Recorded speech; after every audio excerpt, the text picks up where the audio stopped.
예, 정부와 새누리당, 청와대 고위 관계자가 만나서 국정 현안을 논의하는 고위 당정청 회동이 오는 22일에 열립니다. 새정치민주연합은 국정원의 해킹 프로그램 사용 의혹에 대한 공세 수위를 높였습니다. 네, 국회 취재기자 연결합니다. 김지선 기자. 네, 국회에 나와 있습니다. 예, 자, 다음 주에 고위 당정청 회동이 열리는군요. 네, 새누리당과 정부, 청와대 고위 관계자가 만나서 국정 현안을 논의하는 고위 당정청 회동이 다음 주 수요일 22일 총리 공관에서 열립니다. 이완구 전 총리의 사퇴와 국회법 파동 등으로 지난 5월 이후 중단됐던 여권의 최고 정책 조정 기능이 2달여 만에 재가동되는 겁니다. 김정은 정책위의장은 기자들과 만나 회동의 의제는 추경이나 민생 법안이 될 것으로 보인다고 밝혔습니다. 이번 회동은 어제 박근혜 대통령과 새누리당 지도부의 회동이 이루어진 지 하루 만에 성사가 됐습니다.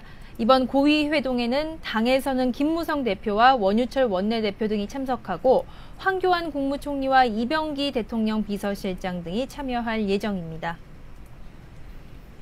새정치민주연합은 국정원 해킹 프로그램과 관련해서 본격적으로 파고드는 분위기라면서요.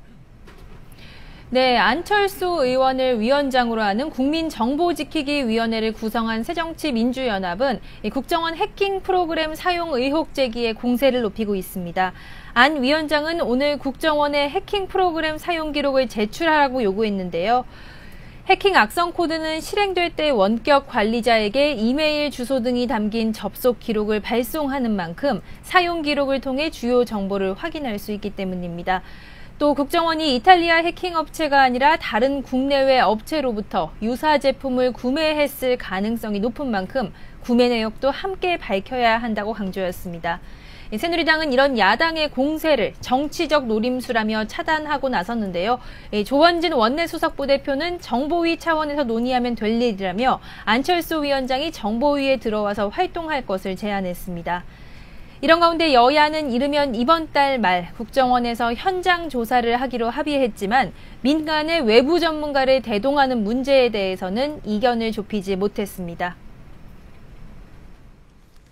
자, 오늘 제헌절을 맞아서 국회에서 경축식도 열렸는데요. 정의화 의장이 개헌 논의를 시작하자 이런 제안을 했다고요? 네, 제67회 제헌절 경축식이 오늘 국회의사당 중앙홀에서 열렸습니다. 정의화 국회의장은 경축사에서 87년 헌법을 넘어서는 국가적 과제와 비전을 담기 위해 개헌 논의에 물꼬를 트자고 제안했습니다. 또 남북관계 개선을 위해 비정치적이고 인도적인 분야부터 대화하고 교류해야 한다며 북한 최고인민회의 측에 남북 국회의장 회담 개최를 공식 제안하기도 했습니다. 시기는 광복절 즈음으로 구체적인 일정과 장소는 북측의 의사를 전폭 수용하겠다고 밝혔습니다. 오늘 경축식에는 정의화 국회의장과 양승태 대법원장, 황교안 국무총리, 박한철 헌법재판소장 등 각계 인사 300여 명이 참석했습니다. 지금까지 국회에서 YTN 김지선입니다.